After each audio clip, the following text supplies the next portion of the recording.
Bonjour à tous, aujourd'hui je vais vous montrer comment faire des beignets rapidement à la banane. Voilà, c'est une petite vidéo que j'ai décidé de tourner afin de vous montrer comment je cuisine des bananes qui sont déjà presque pourries. J'ai 5 bananes que je vous montre ici, ils sont là. J'ai la farine de maïs que j'achète dans les magasins exotiques. Si vous n'avez pas la farine de maïs, vous pouvez vous procurer de la polenta. Ça aussi, ça fait l'affaire. Hein. J'ai de la farine pour épaissir la pâte. Parce que des fois, la pâte est un peu liquide. Donc, du coup, il faut mettre une cuillère à soupe de farine pour épaissir un peu la pâte afin que lors de la friture, les beignets ne puissent pas s'imprégner d'huile. J'ai de la levure chimique. Un sachet de levure chimique. J'ai un récipient pour mélanger tous mes ingrédients. On va passer à la préparation. Je vais éplucher mes bananes. J'ai 5 bananes. Hein. Vous pouvez en faire, vous si vous en avez plus, vous pouvez aussi en faire avec plus de bananes. Mais voilà, vu que mes 5 bananes sont presque pourries, commencent à pourrir, je vais faire des beignets avec au lieu de les jeter. Je vais commencer par éplucher les bananes que je vais mettre dans mon récipient. Sachez que vous pouvez aussi faire un gâteau à la banane et avec vos bananes toutes noires. On peut faire plein de choses avec ce type de bananes. Ça, c'est pas la peine de les jeter. Et c'est pour ceux qui ne craignent pas les bananes déjà trop mûres, vous pouvez aussi les manger. Hein. Pour ma part, je préfère faire des beignets ou des gâteaux avec ce type de bananes. J'ai fini d'éplucher mes bananes. Voilà, j'ai fini d'éplucher mes bananes. Je vais quand même enlever cette partie qui commence à pourrir. Mes bananes sont là. Je vais les écraser avec un fouet. Je vais chercher un fouet parce que j'ai oublié de le récupérer tout à l'heure. Je vais récupérer mon fouet. Vous pouvez aussi le faire avec les mains ou avec une fourchette. C'est comme vous voulez. Je vais les écraser mes bananes. Avec mon fouet. C'est plus rapide.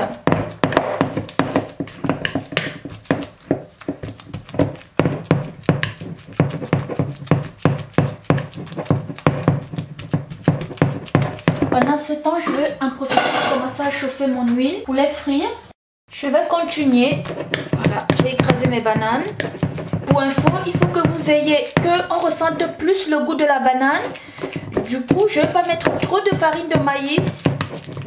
Tout simplement parce je veux qu'on ressente plus le goût de la banane que le goût de la farine de maïs. Je ne vais pas mettre trop de farine de maïs. Je ne vais pas non plus mettre trop de farine au blé. Je vais juste mettre une petite quantité. Je vais mettre 3 cuillères à soupe de farine de maïs que j'ai acheté dans un magasin exotique. Je vais vous la remontrer. Vous pouvez aussi utiliser la polenta comme je vous ai dit tout à l'heure. Donc 1,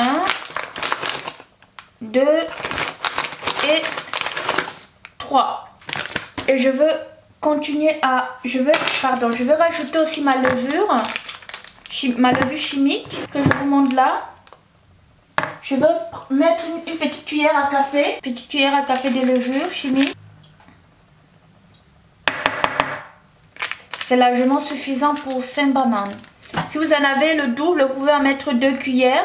Si vous avez le double des bananes, vous pouvez mettre 6 cuillères, entre 5 et 6 cuillères à soupe de farine de maïs. Je vais mélanger le tout. Je vais rajouter encore un peu de farine de maïs parce que j'ai l'impression que je n'en ai pas mis assez. Je vais rajouter 2 cuillères encore. Une cuillère et demie. Hop, comme ceci. Comme je vous ai dit, il faut toujours qu'il y ait plus de bananes que de farine. Je mélange ma pâte. Faites en sorte qu'il y ait moins de morceaux de banane. Il y a des petites bouts de banane, essayez de les écraser avec votre fouet ou avec votre fourchette ou avec vos mains, c'est comme vous voulez. Je vais rajouter une cuillère à soupe de farine de blé. Une cuillère à soupe de farine de blé pour éviter que la pâte soit trop liquide. Voilà, je mélange. Ça sent vraiment bon. Voilà, ma pâte est prête. Je vais vous la montrer. Elle est prête. Et maintenant, je peux passer à la friture de mes beignets. Je vais vérifier si l'huile est bien chaude. Pour vérifier si l'huile est bien chaude, je vais prendre un petit bout de pâte avec la cuillère et ensuite je vais la plonger dans de l'huile. Non, mon huile n'est pas encore chaude, il faut que j'attende. Maintenant, on va passer à la friture. L'huile est déjà bien chaude. On va frire les beignets jusqu'à ce qu'ils soient dorés. Je vais faire des petites boules avec la cuillère à soupe. Soit vous les faites avec les mains, vos petites boules, soit vous les faites avec la cuillère. Je pense que c'est plus simple avec la cuillère, comme ça vous n'avez pas à vous brûler. Donc je vais faire des petites boules comme ceci et je vais les mettre dans la casserole. Pour le moment, avec ma caméra, c'est un peu compliqué de la mettre près de la casserole. Donc c'est la raison pour laquelle vous ne voyez pas directement la friture des beignets. Je fais des petites boules comme ceci avec la cuillère et je mets dans de l'huile. Mon huile a trop chauffé. Je vais vite les retirer avant qu'ils ne noircissent.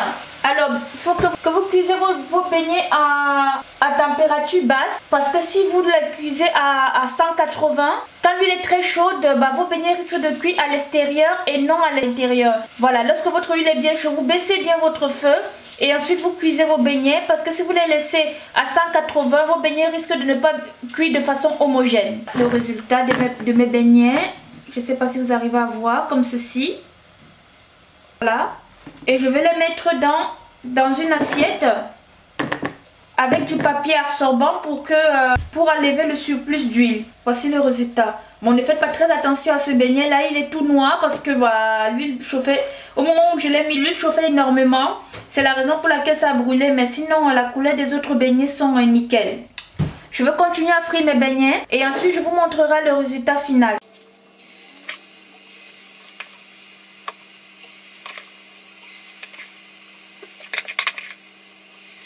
Ne faites pas attention à la présentation puisque je viens tout juste de les sortir du feu. Il y a des beignets qui sont un peu plus foncés, ça c'est normal, c'est ce que j'ai frit en premier. Comme je vous disais, faites très attention, lorsque l'huile est très chaude, les beignets peuvent ne pas cuire à l'intérieur. Donc il faut vraiment que vous les fassiez frire à 150 degrés vos beignets. Pas à 180 parce que vos beignets risquent de ne pas cuire de façon homogène. Donc vous attendez que ça se refroidisse avant de manger. Et voilà ce que ça donne. À l'intérieur, ça se présente comme ceci. Ça sent magnifiquement bon. Vous pouvez déguster ça avec vos proches, avec vos enfants. Ça change un peu des apéros conventionnels. J'adore. En plus, on sent bien l'odeur, le goût de la banane. J'espère que ma recette vous a plu. Et j'espère que vous la reproduirez chez vous. Et n'hésitez pas de m'envoyer les photos pour me montrer le résultat. Je vous remercie beaucoup et à très bientôt. Au revoir.